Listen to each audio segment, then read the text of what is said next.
Assalamualaikum warahmatullahi wabarakatuh. Berjumpa lagi dengan saya Edi Pretno, masih di channel saya ini, Edi Pretno Channel. Bersama ini saya mengucapkan puji syukur kehadirat Allah Subhanahu wa taala, kita masih dipertemukan dalam keadaan sehat walafiat tanpa kekurangan suatu apapun. Tak lupa salam dan salawat kita aturkan ke junjungan Nabi Muhammad Sallallahu Alaihi Wasallam. Berkat beliaulah kita sampai hari ini menemukan jalan kebenaran. Baiklah saudaraku semuanya, pada malam hari ini saya kedatangan seorang tamu agung ini. Beliau adalah guru saya, seorang kristolog senior. Beliau adalah Ustadz Abu Dedat yang saat ini beliau menjabat sebagai Ketua KDK MUI Pusat. Assalamualaikum warahmatullahi wabarakatuh, Ustadz. Waalaikumsalam warahmatullahi wabarakatuh. Baik Ustadz, bagaimana kabarnya ini Ustadz hari ini? Alhamdulillah Pak Edi sehat walafiat, walaupun dalam suasana hujan terus nih, tiap malam hujan kita. Ya alhamdulillah, terima kasih juga banyak yang kena banjir ini. Tapi di rumah Ustadz aman ini ya, tidak kena banjir ini ya?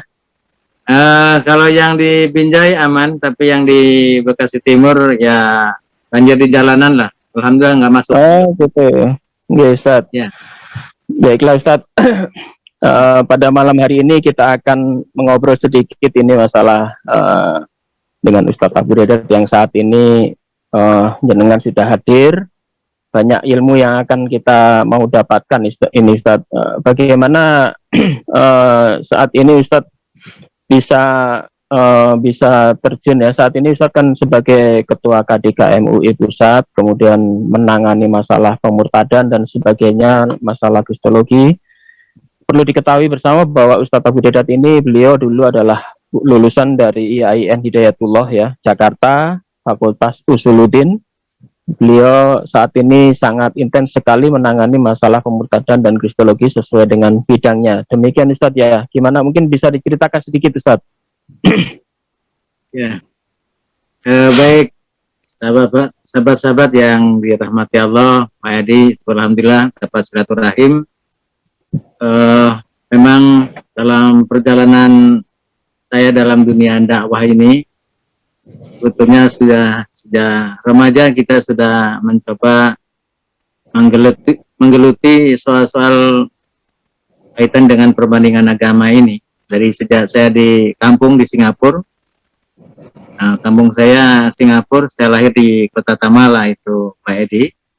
Jadi memang di daerah kami ini sudah terbiasa sering terjadi dialog-dialog, perdebatan-perdebatan baik di antara kalangan kaum muslimin sendiri maupun dari kalangan yang non-muslim.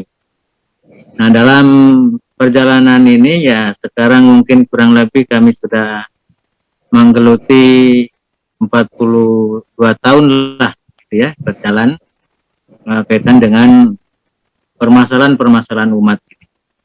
Karena melihat tantangan umat Islam semakin lama semakin berat, baik yang datang dari dalam maupun yang datang dari luar. Tentunya mungkin perlu juga diketahui bahwa tantangan kita ini dari dalam pun cukup luar biasa. Samping memang ada tantangan yang datang dari luar. Nah, kaitan dengan tantangan yang dari dalam ini, tentu pertama kaitan dengan masalah-masalah yang dihadapi oleh kita umat Muslim, yaitu yang pertama belum bersatu umat Islam ini, Pak Edi. Jadi masih terjadi berpecah belah, ya. Kenapa sulit menyatukan umat? Padahal kalau kita lihat Tuhannya sama, nabinya sama, Qurannya sama, tapi kenapa sulit menyatukan umat? Karena memang diantaranya akidah umat ini masih banyak yang belum benar. Nah, sehingga ini yang sangat penting persoalan akidah ini. Nah, kemudian yang kedua berkaitan dengan kebodohan umat. Kemudian juga kaitannya berkaitan dengan masalah yang ketiga penyakitnya yaitu sifilis, sekularisme, pluralisme, dan liberalisme. Ini penyakit-penyakit yang berkaitan dengan masalah akidah. Nah, oleh karena itu, yang berikutnya, persoalan internal kita berkaitan dengan maraknya aliran-aliran yang menyimpang. Nah, memang kalau kita melihat dari program Yahudi, di dalam upaya untuk menghancurkan agama itu, dalam hal ini agama Islam, maka dibuatlah aliran-aliran yang menyimpang. Dibuatlah agama-agama baru di seluruh dunia ini. Maka muncul aliran-aliran menyimpang, semuanya mengatasnamakan Islam, tapi menyimpang dari akidah Islam. Nah, termasuk juga tentu berkaitan dengan program Yahudi dalam menghancurkan agama ini, selain membuat aliran-aliran menyimpang. Nah, kalau kita lihat untuk menghancurkan agama Kristen di negara-negara Kristen, dibuatlah sekte-sekte Kristen. Makanya muncul banyak sekte-sekte Kristen, itu banyak terlahir di Amerika, karena memang Yahudi punya program untuk menghancurkan agama. Dan itu bukan hanya agama Islam saja, agama Kristen pun dia hancurkan, dibikinlah sekte-sekte yang banyak itu. Termasuk muncul kelompok Kristen liberal. Nah, salah satu keberhasilan Kristen liberal itu adalah membolehkan perkawinan sesama jenis. Sehingga jangan heran kalau sekarang sudah ada gereja khusus untuk kaum homo. Nah, begitu juga bagaimana menghancurkan agama Islam ini, ya diantaranya muncullah namanya kelompok Islam liberal. Nah, kita ingat dengan munculnya jaringan Islam liberal, dengan mengembangkan teologinya, tentu teologi pluralis, ya, menyatakan bahwa semua agama ini sama benar, setara, kebenaran agama adalah relatif. Nah, ini sebetulnya menyimpang dari akidah Islam. Maka MUI sudah mengeluarkan fatwa tentang haramnya bagi umat Islam mengikuti paham sifilis ini, sekularisme, pluralisme, dan liberalisme. Hingga sekarang upaya-upaya untuk mengembangkan paham ini muncullah dari mulai salam pluralisme, mungkin Pak Edi, ya. Jadi ada salam gado-gado sekarang. Ya, cukup dengan Assalamualaikum warahmatullahi wabarakatuh. Langsung digabung dengan Om Swastiastu, Namo Buddhaya, Salam Alaikum, dan sebagainya. Nah, ini termasuk sebetulnya dilarang dalam Islam. Berdasarkan surat Al-Baqarah ayat 42, wala talbisul haqqo bil batil wa tatmu haqqo antum ta'lam. Jangan kalian campur adukan yang hak, yang benar dengan yang batil, padahal kalian tahu yang benar tapi kalian sembunyikan. Nah, jadi tidak boleh kita mencampur adukan salam Islam dengan salam agama yang bukan Islam. Termasuk tidak boleh umat Islam itu menggabungkan doa Islam dengan doa yang bukan Islam. Nah, ini karena berangkat dari pemikiran yang menganut paham pluralisme agama. Nah, tentu sekarang muncul misalnya ada buku Pintu-Pintu Menuju Tuhan. Ada lagi judul bukunya Lubang Hitam Agama. Katanya di surga sekarang sudah banyak, antara lain ada Yesus, ada sahabat Umar, Gandhi, Luther, Abu Nawas, Romo Mangun, Bunda Teresia, Pak Munir, Udin, semuanya sudah masuk surganya Tuhan. Jadi tidak ada yang masuk neraka. Nah, paham ini jelas bertentangan dengan surat Al-Imran ayat 19, Inna dina indal Islam. Sesungguhnya agama yang diridhoi di sisi Allah hanyalah Islam. Nah, di muka bumi ini banyak agama, tapi yang benar hanyalah Islam.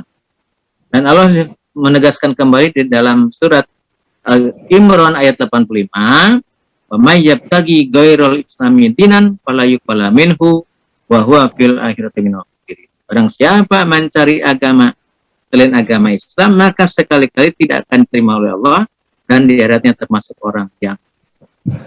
Nah, oleh karena itu berdasarkan ayat ini, maka Majelis Ulama akhirnya mengeluarkan fatwa tentang haramnya paham pluralisme agama, atau yang sekarang lebih dikenal dengan paham sifilis, sekularisme, pluralisme, dan liberalisme.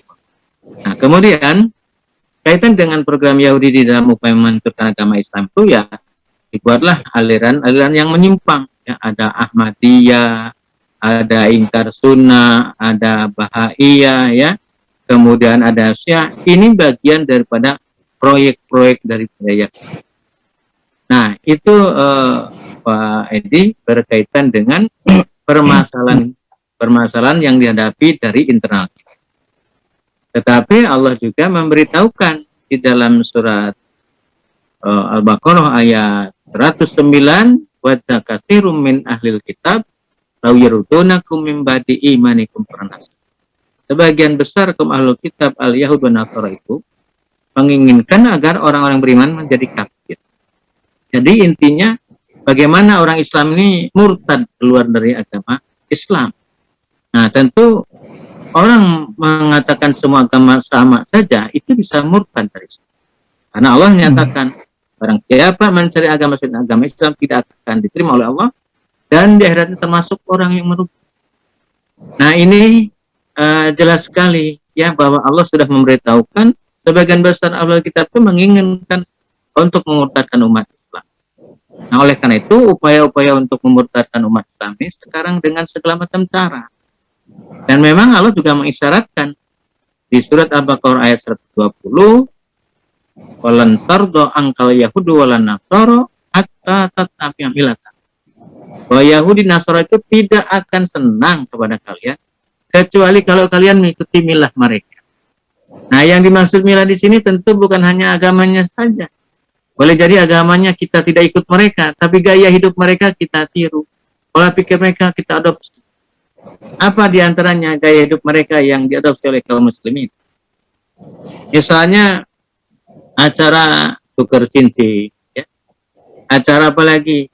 Tradisi Yahudi yang diadopsi oleh kaum muslimin ketika ada orang yang meninggal dunia, kenapa harus ganti ibu-ibu kudungannya jadi hitam, bajunya hitam, kalau perlu kacamatanya hitam? Ini tradisi Yahudi. Dalam agama Yahudi itu kalau raja-raja mereka meninggal dunia itu harus dalam rangka perkabungan harus menggunakan pakaian seperti itu. Ini sekarang banyak orang kita tetangganya meninggal dunia tadinya pakai baju putih, langsung pulang diganti bajunya hitam, pakai topinya yang itu, celananya yang itu. Nah, apakah Nabi mengajarkan ini? Tidak. Maka kata Nabi, man tasabbaha biqaumin fahuwa minhum. Barang siapa meniru-niru kebiasaan suatu kaum, maka termasuk kaum itu. Jadi banyak yang diadopsi, termasuk tadi dari acara tukar cincinnya, ya, termasuk diantaranya ulang tahun perkawinan. Kalau dalam tradisi-tradisi mereka ada ulang tahun perkawinan, hanya dalam tradisi Romawi itu. Karena Nabi sudah menjelaskan tidak akan terjadi kiamat sebelum umatku mengikuti jejak langkah umat-umat sebelum kamu, sejengkal demi sejengkal, sehasta demi sehasta, bahkan masuk lubang biawak kamu akan mengikuti. Nah, di antara sahabat bertanya, ya Rasulullah, apakah mengikuti orang Yahudi dan Nasrani? Siapa kalau bukan mereka? Di hadis yang lain, apakah mengikuti orang Romawi dan Persia? Lalu kata Nabi, siapa kalau bukan mereka? Ternyata tradisi-tradisi Romawi, Yahudi, Nasrani banyak diadopsi oleh sebagian kaum muslimin. Nah, ini bagian daripada gaya hidup mereka. Mungkin kita tidak pindah agamanya, tapi gaya hidupnya diadopsi. Nah, sampailah akhirnya bagaimana umat Islam mengikuti agama. Nah, jadi di sini barangkali Pak Edi ya berkaitan dengan upaya pemurtadan itu sebetulnya bagi umat Islam kita sudah paham diisyaratkan oleh Allah dalam Al-Quran. Nah, oleh karena itu kita punya tugas bagaimana menjaga, mengawal umat ini. Pertama, jangan sampai mengikuti aliran-aliran atau paham dan pemikiran yang menyimpang. Yang kedua, jangan sampai umat kita ini murtad. Nah, sekarang upaya-upaya memurtadkan umat Islam ini ternyata semakin luar biasa sekarang ini ya. Ada lewat pendekatan-pendekatan Islam, ada juga lewat pendekatan kultur dan budaya setempat, bahkan lewat perkawinan lintas agama, termasuk juga lewat bantuan-bantuan sembako itu masih berjalan. Ini barangkali yang perlu kita diskusikan Pak Edi. Begitu Pak Edi untuk pembukanya ya. Baik Ustadz, terima kasih ini. Jadi kita juga sangat prihatin ini Ustadz. Jadi saat ini Indonesia itu terutama kaum muslimin itu sangat luar biasa dirongrong keimanannya. Baik itu generasi mudanya maupun kita umat Islam keseluruhan. Karena saat ini kita tahu media massa juga sangat memojokkan Islam. Kemudian gerakan-gerakan misionaris sangat luar biasa untuk menjelek-jelekan Islam dan juga mengangkat bahwa Islam ini teroris dan sebagainya, Ustaz. Nah, ini bagaimana ini langkah-langkah MUI kemudian menangkal ini, Ustaz? Kalau di Indonesia ada para misionaris, para penginjil-penginjil yang sangat luar biasa, bahkan dia lakukan di dalam negeri atau di luar negeri untuk mendangkalkan iman-iman orang Muslim ini, Ustaz. Bagaimana ini, Ustaz? Ya, jadi tadi berkaitan dengan tugas dari Majelis Ulama adalah bagaimana menjaga, mengawal akidah umat. Tentu kaitan dengan masalah pemurtadan, MUI mempunyai tugas menjaga umat. Tentunya umat ini harus kita jaga, jangan sampai murtad. Nah, pertama yang harus dilakukan, melakukan upaya pembinaan kepada umat. Jadi penguatan akidah ini harus diperkuat ya, karena kalau akidahnya lemah sangat mudah perang murtad. Nah, yang kedua, orang mudah murtad itu karena masalah kebodohan umat. Maka solusi yang harus kita lakukan yaitu karena penyebabnya kebodohan umat itu dari sistem pendidikan. Karena sistem pendidikan yang ada adalah sistem sekuler. Maka solusinya harus melakukan membuat sistem pendidikan yang Islam. Nah, yang ketiga berkaitan dengan kemiskinan umat itu juga yang menyebabkan mudah orang murtad. Maka penyebab utamanya karena sistem perekonomian kita adalah sistem ribawi.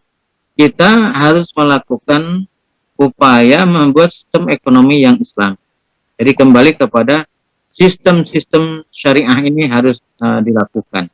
Dan insya Allah kalau umat ini ekonominya kuat, ya minimal sekarang ini umat itu harus disadarkan kalau belanja dari saudara kita dulu. Karena kalau mau mengangkat ekonomi umat, kita harus mulai belanja dari saudara kita sendiri. Nah, itu yang harus dilakukan ya. Nah, kemudian kaitan dengan maraknya pemurtadan yang tadi Pak Edi sampaikan, tentu kita sudah tahu bahwa Allah sudah memberitahukan, mensyaratkan bahwa mereka tidak akan senang ya kecuali kalau umat itu mengikuti milah mereka. Bahkan Allah sudah beritahukan sebagian besar mereka itu memang berusaha untuk memurtadkan umat Islam ini. Nah, yang jadi permasalahan ini sebetulnya pemerintah sudah membuat aturan bagaimana supaya tidak terjadi gesekan antara umat beragama ini. Ada aturan dalam hal kode etik penyiaran agama. Nah, kode etik penyiaran agama ini diatur oleh pemerintah, yaitu merupakan peraturan bersama Menteri Agama dan Menteri Dalam Negeri nomor 1 tahun 79. Nah, di sini sudah diatur diantaranya pemerintah membuat aturan ini supaya tidak terjadi gesekan di antara umat. Antara lain, pertama, tidak boleh menyebarkan agama kepada orang yang sudah beragama dengan lewat aksi-aksi sosial kedoknya itu, ya. Kemudian lewat penyebaran buku-buku, leaflet, majalah kepada orang yang sudah beragama. Nah, tetapi ini banyak dilanggar, Pak Edi. Dilanggar diantaranya mereka menyebarkan buku-buku, brosur-brosur, ya, yang justru bahkan menggunakan dengan pendekatan Islam. Misalnya kita lihat dari kelompok Kristen Center Nehemia ketika itu, bagaimana melakukan misi untuk memurtadkan umat Islam. Kata Pendeta Suradi, katanya harus menggunakan strategi cerdik seperti ular, tulus seperti merpati. Jadi dikutipkan Matius 10:16.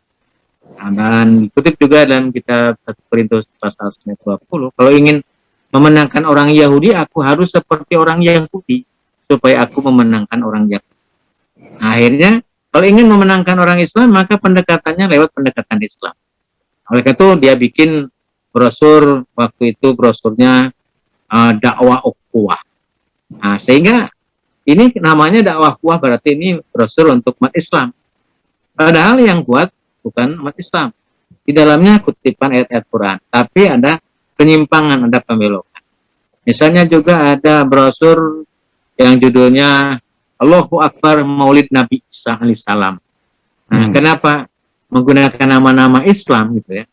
Ada misalnya juga yang dilakukan oleh Pendeta R. Muhammad Nurdin misalnya.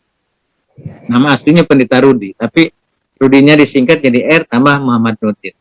Nah, di situ dia bikin buku judulnya Keselamatan dalam Islam. Nah, pernah diwawancara dia di salah satu media Kristen. Kenapa menggunakan keselamatan dalam Islam? Kok nggak menggunakan keselamatan dalam Kristus? Nah, kalau dia bikin keselamatan dalam Kristus, katanya orang Islam tidak membaca. Maka kita harus mengikuti Rasul Paulus di dalam kitab 1 Korintus itu. Jadi kalau ingin menangkan orang Islam, ya supaya dibaca orang Islam, bikinlah judulnya Keselamatan dalam Islam. Di situ lagi ada lagi bukunya judulnya Ayat-ayat penting dalam Al-Quran. Ada lagi judul bukunya As-Shadiqul Masduq, kebenaran yang benar. Nah, lalu di buku itu ditulis bahwa Nabi Muhammad katanya menikah dengan Siti Khadijah. Nah, Siti Khadijah beragama Kristen. Dan Nabi Muhammad memberikan maharnya Alkitab Injil dan diberkati oleh seorang pendeta namanya Waraqah bin Nawfal. Nah, yang seperti inilah sebetulnya yang menimbulkan bisa terjadinya gesekan di antara umat beragama ini. Kita juga sebetulnya punya kewajiban untuk mendakwahkan Islam kepada mereka juga. Dalilnya ada dalam Quran tuh, dalilnya untuk mendakwahkan Islam kepada Ahlul Kitab jelas di surat Al-Imran ayat 64 itu. Qul ya ahlal kitab ta'alau ila kalimatin sawa.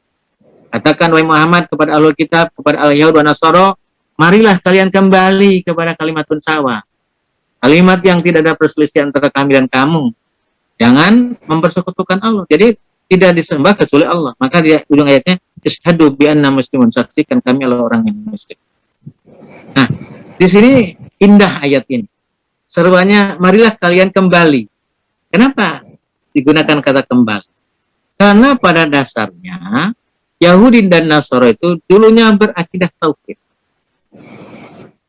Tetapi dalam perjalanan banyak melakukan kebid'ahan, termasuk orang Yahudi mengatakan Allah punya anak namanya Uzair. Kaum Nasara mengatakan Al-Masih putra Allah. Itu terangkan oleh Allah dalam surat At-Taubah surat 9 ayat 30. Jadi orang Yahudi mengatakan Uzair ibnullah, orang Nasara mengatakan Al-Masih ibnullah. Mereka mencoba demikian itu karena mengikuti perkataan orang-orang kafir terdahulu, maka Allah melanat mereka. Jadi mereka dulunya berakidah tauhid, tapi melakukan penyimpangan. Nah, orang Islam juga bisa jadi kafir kalau sudah banyak melakukan kebiasaan-kebiasaan orang. Maka diseru kembali supaya kembali kepada kalimat tauhid. Maka jelas sekali tidak ada satu ayat pun yang menerangkan para nabi itu suruh menyembah dirinya. Karena di dalam surat Al-Anbiya, surat 21 kalau tidak salah ayat 25, bahwa Allah tidak mewahyukan kepada para rasul melainkan untuk menyembah aku. Jadi di situ bahwa tidak akan ada nabi dan rasul menyuruh menyembah diri. Karena seluruh para nabi itu agamanya satu. Semua nabi agamanya Islam. Islam diawali, dipopulerkan oleh Nabi Ibrahim, disempurnakan di masa Rasulullah SAW. Jadi Nabi Musa juga agamanya Islam. Nabi Isa juga agamanya Islam. Baru Islam itu disempurnakan di masa Rasulullah SAW. Nah, oleh karena itu di sini sangat jelas sekali bahwa upaya-upaya pemurtadan ini yang luar biasa sekarang ini. Karena kalau kita lihat ini, Pak Edi, kita sudah buat brosur ini. Ini brosur berkaitan dengan buku-buku yang menggunakan nama-nama Islam, ya. Jadi judulnya macam-macam. Ada keselamatan dalam Islam,